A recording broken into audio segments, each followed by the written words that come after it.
Dear students, the diagram which you are seeing in this slide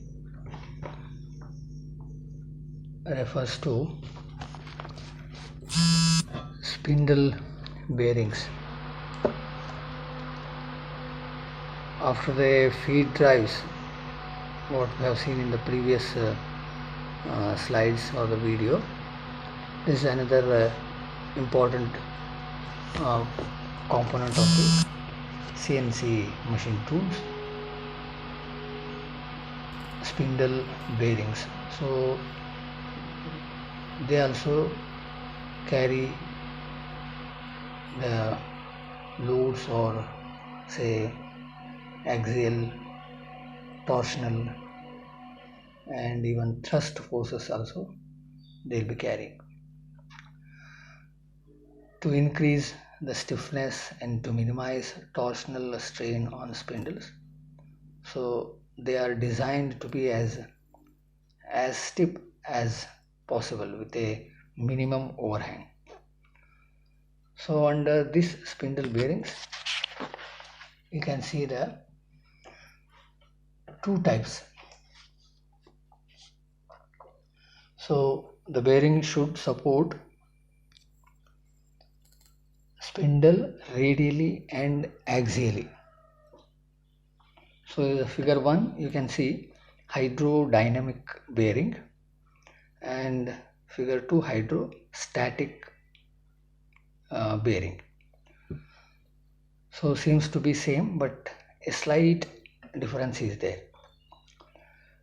In the hydrodynamic bearings, the bearings are having a thin film of oil, figure 1, between spindle and the journal. So these type of bearings, hydrodynamic bearings, are used to carry the load capacities little bit low and say where the machine once started and stopped, so instantly starting and stopping in such conditions it is useful. A thin film of oil is say produced or carried between the spindle and the journal.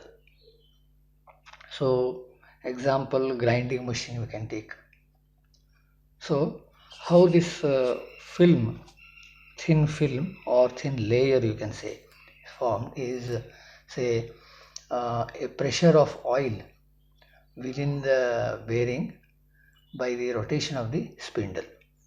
So oil pressure is created between the spindle. As the spindle rotates, the oil contact with the spindle is carried into the cavities between the spindle and the bearing.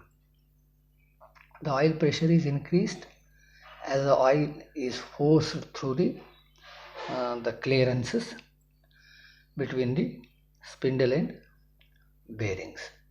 So a definite clearance is also provided so as to force the oil.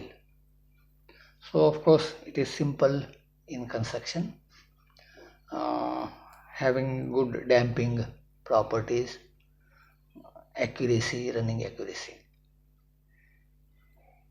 Hydrodynamic type and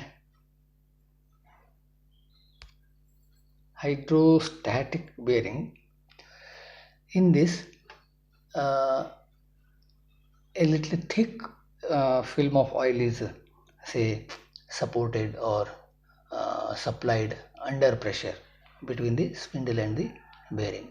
Oil is pressurized with additional say pressure or pump so as to form the thick oil film. So while running, the oil gets exit from the exit port.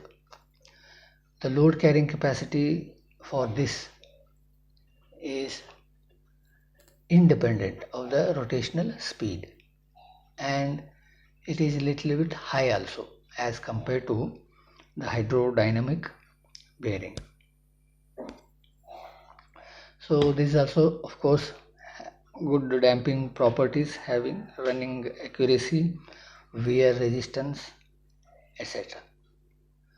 So these two are one type of where with the oil film, so the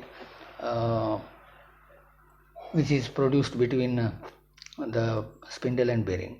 In that way, the running or working of the part takes place.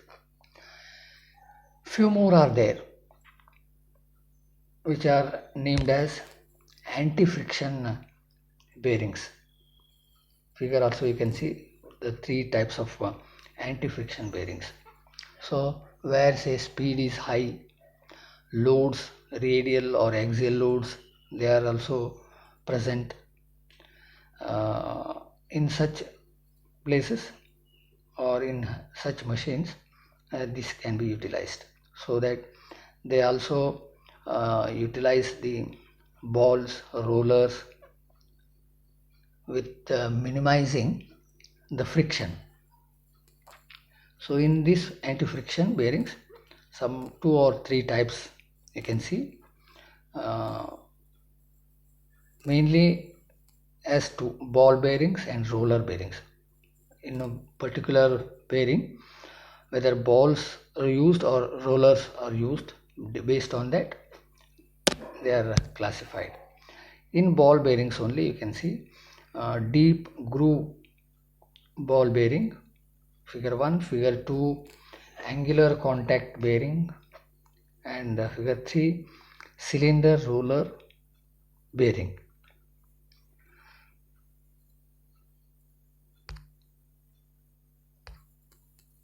So in a simple words, all the three. So deep bearings or deep groove ball bearings, these are generally suitable for radial loads. Sometimes these are used for axial loads also, but mainly for the radial loads. The views are the section views. You can see the in the diagram of the deep groove as well as angular contact ball bearings and cylindrical. And for say radial as well as for both type of loads, the figure number 2 or the second one, angular contact bearings can be utilized, or they are suitable for radial as well as axial loads. And the third one, figure 3, what you are seeing, that is which is containing rollers, that is cylindrical roller bearing. So this is suitable for the radial loads and not for the axial loads. So they can carry maximum loads as compared to the ball bearings of the same size. Apart from this, say in the cylindrical only, few more are there. You can say taper roller bearing, these which are suitable for the radial loads and also for the axial loads in one direction center. So in that, as the taper word, say the roller, a taper roller is provided in the cages, or what you can see here in the figure 3, taper rollers are provided, so that which may be called as a taper roller bearings.